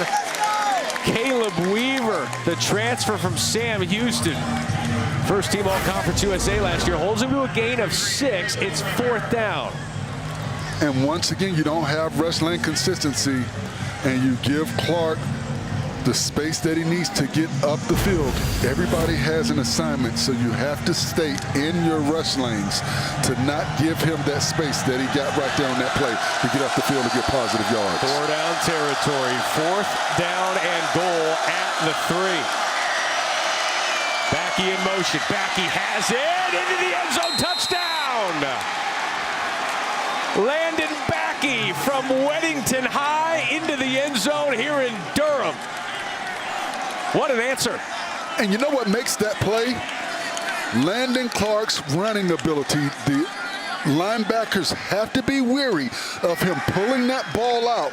That split second of them being indecisive of whether or not he's got the football or he's handing the ball off at that mesh point allows for the Backey to get enough space to get to the edge to get the touchdown. 12 plays, 75 yards. The point after from Barnes is good. Great game to watch here tonight. Peyton Jones on the return and hit by his own man. Ran right into Castle. We'll get a chance now to see Darian Mensah, who in the 3rd quarter, 10 of 10 passing for 167 and 2 touchdowns, 300-yard night working on a 400-yarder. And it looks like he's going to have to pass for 400 yards for them to win this football game. So far, Duke has only rushed for 43 yards in a game where they talked about establishing more of a rushing attack, something that they've been working on in preseason camp that just has not come to fruition this evening. Quayshawn Brown in motion. A 1-possession game here in Durham in the 4th quarter. This is all Elon could have asked for after last year's loss. Kamari Brown with the stop on Jaquez Moore. Gain of 4. Remember, this was the first time that Elon had been tied at the half with an FBS opponent in 16 games.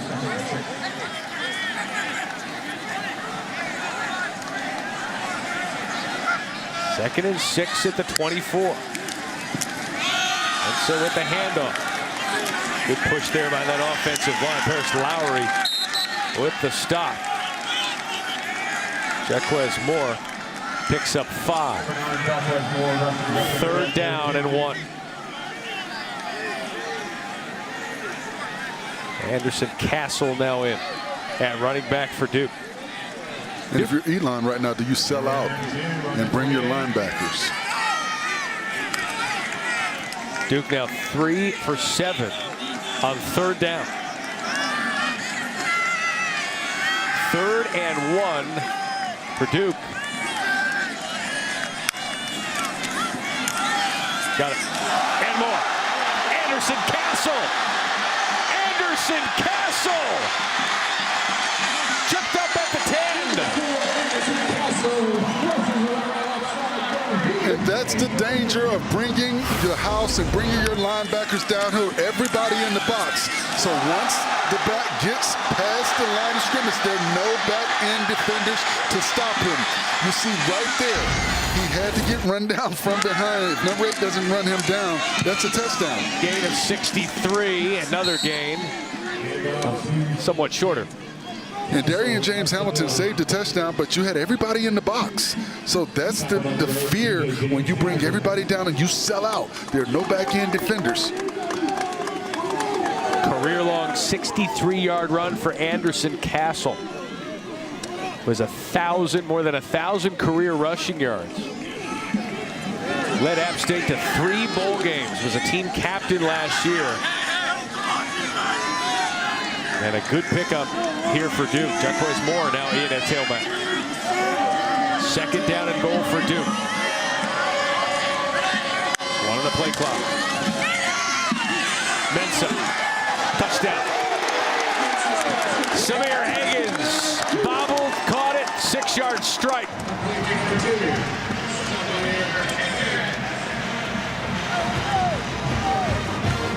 Mensah's 3rd touchdown pass of the night. He's closing in on 400 yards. And that play was set up by Duke running the ball very effectively throughout that drive. They had not thrown the ball, and then you see Mensah right here, put the ball in the belly, pulls it out.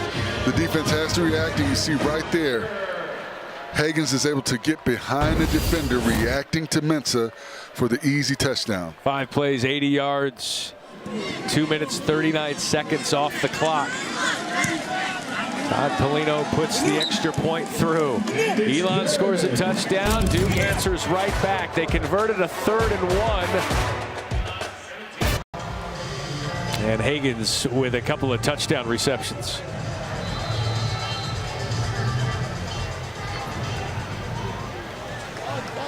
Matt Schick, Forrest Connolly, McKellar Chester down on the field with us. This was a game that was tied at 10 at the half.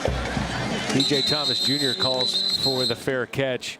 Mensah with 3 touchdowns, as efficient as they come tonight.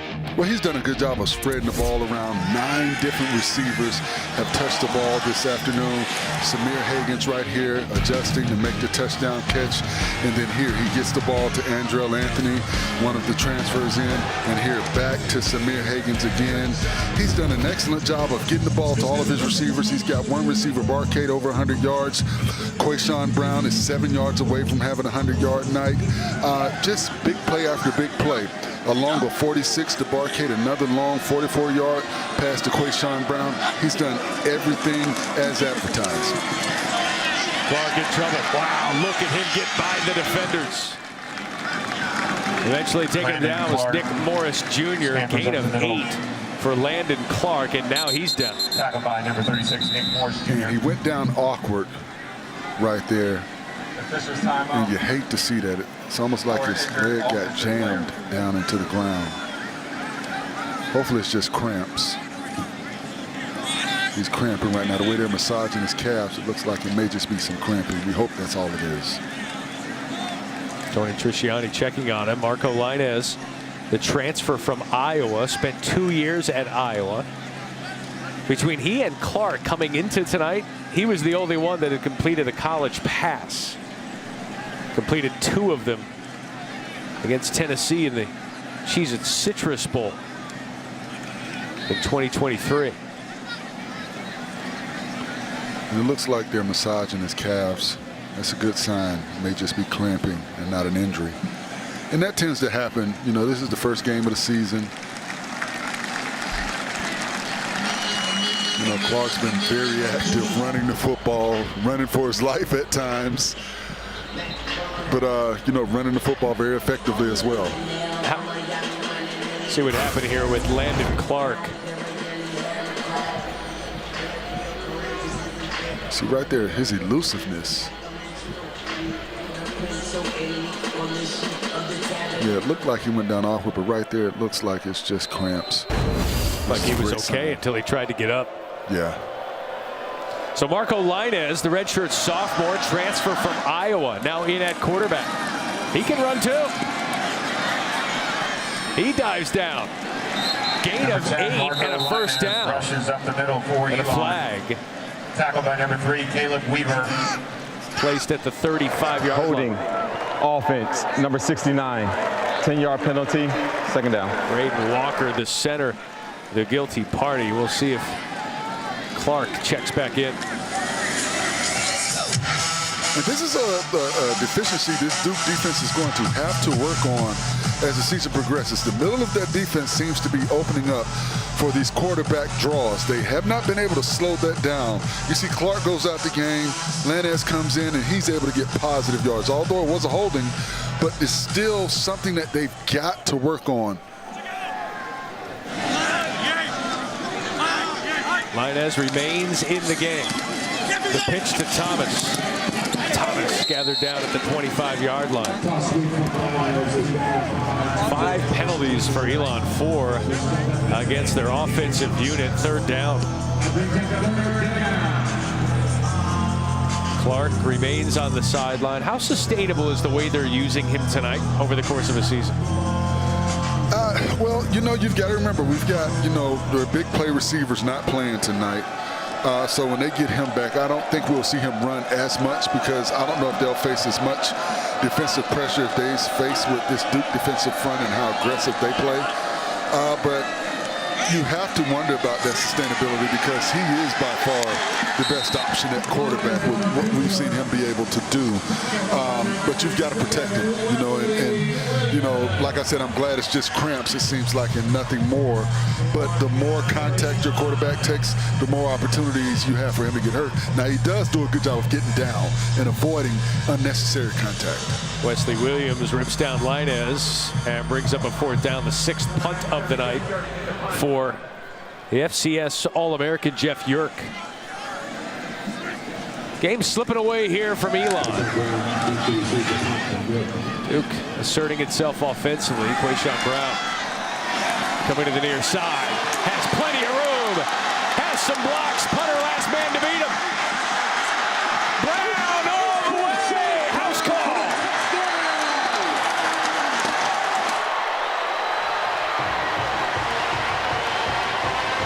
"78 yards and Duke has blown it open."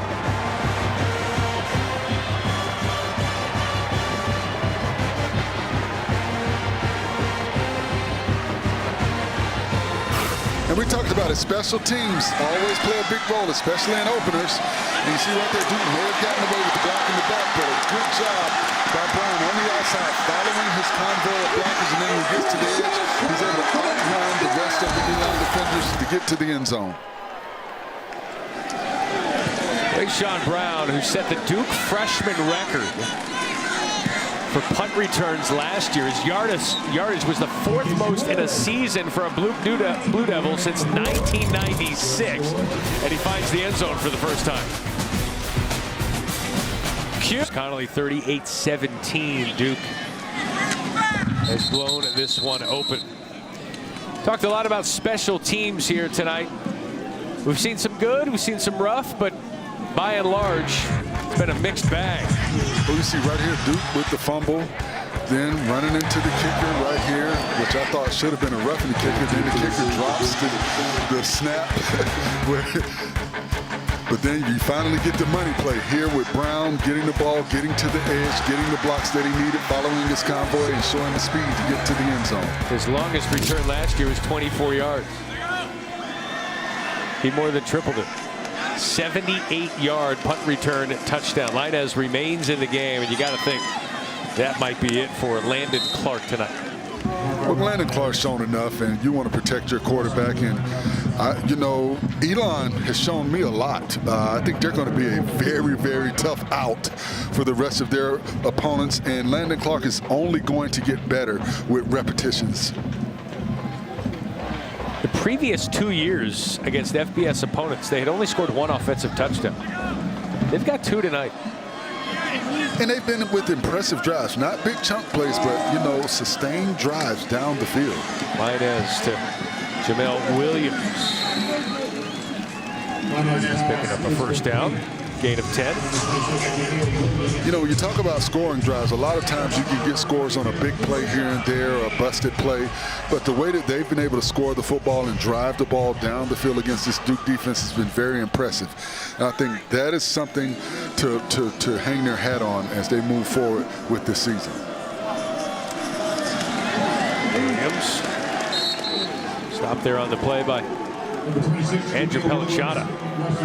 As we look at Wendell Clark, Linez in the game. Clark on the bike. Loosening up.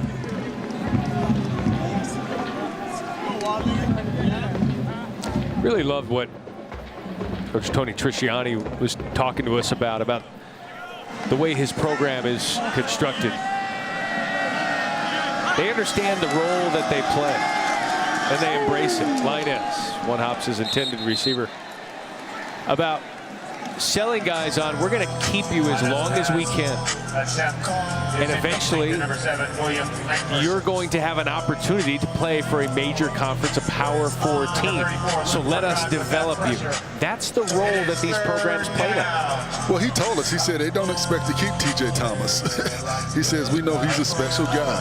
He's a guy that will very likely move on. But then he talked about recruiting and how, because so many Power 4 and FBS programs are in the portal, it offers them more opportunity to go out and get some of that top-level high school talent. Williams nearing a 1st down. 26, Williams rushes up the middle. Gain of 9 here. Look at the FBS transfer portal entrance year by year. You think NIL and the portal change things? And the interesting thing about that is people don't realize just because you go in the portal doesn't mean you find a home. There are a lot of players that jump in the portal but don't find homes. But what it does, once again, it allows for high school recruiting to be effective for FCS programs, for some of the smaller programs. 4th down and 1. Backey shy of the first down on 4th and 1. And that will be a turnover on down. And you have to be a 4-star or 5-star player now to even get a look from some of the Power 4 programs because they're going in the portal and getting 8 to 10 players out of the portal. So that takes away from the recruiting pool. We asked Coach Trisciani, have you seen a difference in the caliber of high school talent that's available to you? He said, absolutely. Absolutely. And then he also talked about when he's got a player that's excelling, the importance of developing the backup because he knows it's very likely that player's not going to be there the following year. So he wants to make sure that the guy behind him is getting the repetitions needed to be able to step in and be a contributor the next year.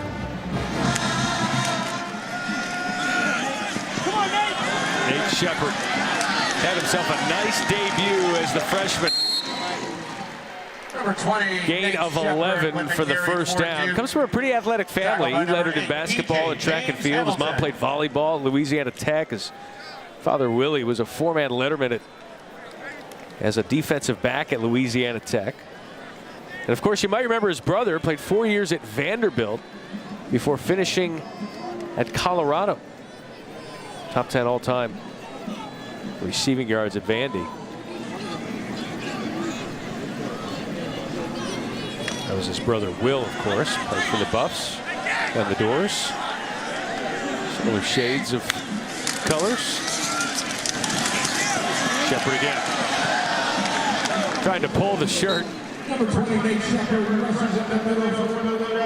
Shepard with another first down. Gain of 10 there for Shepard.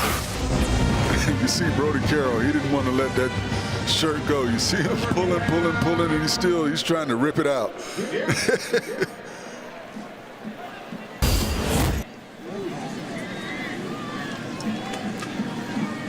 Brody Carroll, Division II transfer. There's Nate Shepard, the freshman. It was interesting, these season openers, to see how many freshmen play and what kind of impact they have. Nate Shepard is going to be a special one here at Duke. Benson keeps it. It's really not his game. It's more about extending the pocket, extending the play, than it is being a dual threat. And if I'm the coaching staff from Duke, I'm telling Mensa, give the ball to Shepard. I don't want you running the football. 38-17, right? We've got a big game next week. We need you. You've shown us enough this evening. Big game against Illinois next week. Brett Bielema's preseason top 15 team. And then they go to Tulane. Take on Darian Mensa's old team in New Orleans. And then they play NC State. I mean, that's a tough 3-game stretch. This game was no gimmick through 3 quarters.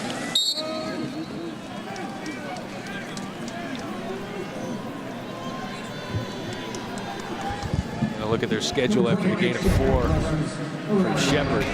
And then a trip to Syracuse. I mean, these next 4 games, then you're going out west to Cal. Get to that bye week unscathed. That'd be amazing. Yeah, and then you've got a tough Georgia Tech team coming in. Trip to Clemson. No gimmies, no layups on that schedule. An interesting year in the ACC. Bill Belichick at North Carolina. Opening up against TCU on Monday. Shepard stays on his feet. Jared Kirksey with the stop. Whistles are blown. Flag on the play. There's some really interesting games in the ACC. Offside defense, number 99, lined up in the neutral zone. That 5-yard penalty results in a first down. This opening weekend, some of these matchups We're going to find out about some teams in the ACC. Clemson and LSU coming up this weekend. Florida State and Alabama. How about Georgia Tech and Colorado? That's a very interesting football game to me. That Tech-Colorado game Shared tomorrow a national night. championship many years ago. You got Haynes King and Jamal Haynes. But then you've got the quarterback situation in Colorado with Caden Salter and Juju Lewis, the 5-star recruit. It'll be interesting to see what that Colorado team is without Shedeur Sanders and Travis Hunter and Shiloh Sanders and some of the other guys they lost to the draft. Horn. Well, Darian Mensah's night appears to be over. Henry Beal in the 4th is now in the game in his 10th career game. Played in the bowl game last year after Murphy opted out. Henry Beal in the 4th. His 4th season, 5 touchdowns, 2 picks. And if that's the end of the night for Darian Mensah, he will finish just shy of 400 yards passing. 27 of 34 for 389 and 3 touchdowns. I say those pretty good opening night numbers. Peyton Jones. Jones to the edge. Wade Gullickson on the stop. If you're curious, Duke was expected to win this game by anywhere from 33 to 37 points. Elon is likely going to prevent that from happening. And Duke will take this down to the 2-minute timeout.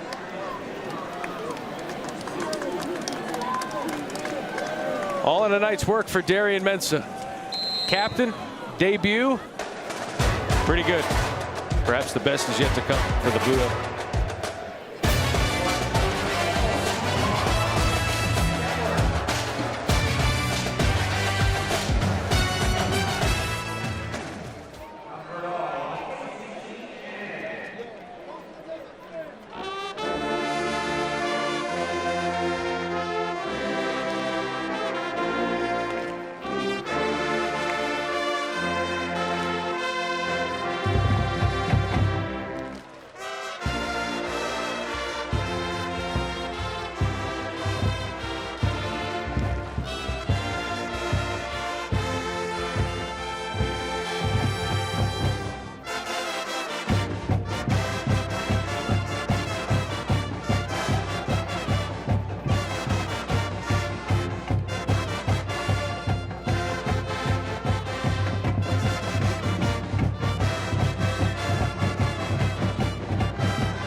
Hey, you perform well in your debut, yeah, you get a bag of Skittles. Why not? 38-17 for Darian Mensah. Finishes with 3 touchdowns and 11 yards shy of the 400-yard plateau. Into the end zone. Did he break the play? And he did. Peyton Jones dropped a touchdown in the first half. Runs one into the fourth quarter. And a good job by the offensive line getting movement at the point of attack, firing off with a flat back. When you're down in goal line offense, you basically want to almost be in a 4-point stance, but you want to get a flat back. You want to fire off. You see linemen down the field getting to the second level defenders.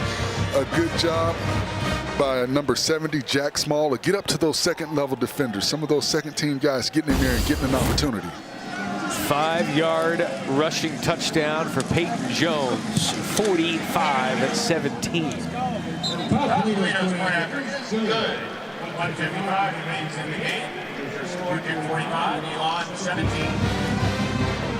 And we've talked about Mensah throughout the night, but the thing that stands out to me the most, not only his poise and his ability to know where to go at the football, but the fact that he spread the ball around, Matt. 9 different receivers saw the football this evening. And if you're a defense, game planning against him, there's no favorite guy that you can focus on. And his ability to be multiple with where he goes with the football, I think is what makes him dangerous moving forward for this offense. The last Duke quarterback to throw for more than 400 yards in a game, Daniel Jones. Back in 2018 in the Independence Bowl, he threw for 423. We were 11 yards away from that happening again. It's been 7 years since it happened at Duke. And, play call here or there, he easily has that. Well, if he doesn't drop that one touchdown. Barkay dropped a pass as well. He had a couple of drops tonight to Duke, but again, those are going to happen. Yeah. His first games. But I think it was a real good showing.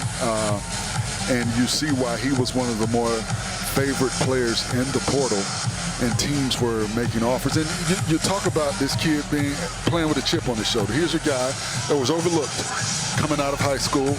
In the offseason, they've got film of him training with Cam Ward. Cam Ward was the same way, a guy that was overlooked, went to Incarnate Word, his head coach transferred and took the coordinator's job at Washington State. He got over to Washington State, got to Miami, became the #1 overall pick. I'm not saying Mensah's going to be the #1 overall pick, but you see the same type of energy from this guy. A player that was overlooked, that played with a chip on his shoulder, is getting an opportunity now at a Power 4 program, and you see the numbers and the potential. Number 93, Samson Aloha on the tackle. Darian Mensah worked together with his team in the summer, throwing extra passes in practice.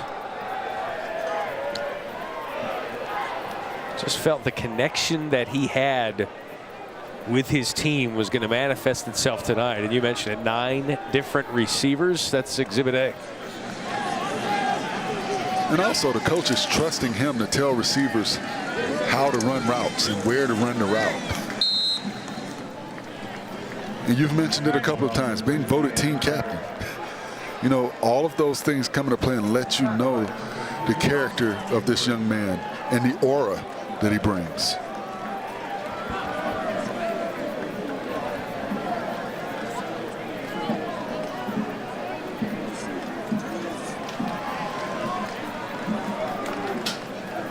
(45-17). On the bright side for Elon, a good showing for the Phoenix and 162 rushing yards in this game as they add to that. They only had 30 last year against Duke. So if tonight's any indication, Elon's going to have a fine season. I absolutely think Elon is going to be a problem for teams moving forward, and they have put everyone on notice. And this quarterback, Landon Clark, he is as advertised. And, a lot of times coaches kind of embellish when they talk about their players and their ability to be special with what they do. Well, there's no embellishment going on with Landon Clark. He is as advertised, and I think he's going to be a really good player for this program moving forward. Well, the Fighting West Durhams, Elon Phoenix come up just shy against Duke. Duke with a 45-17 emphatic win as they pull away.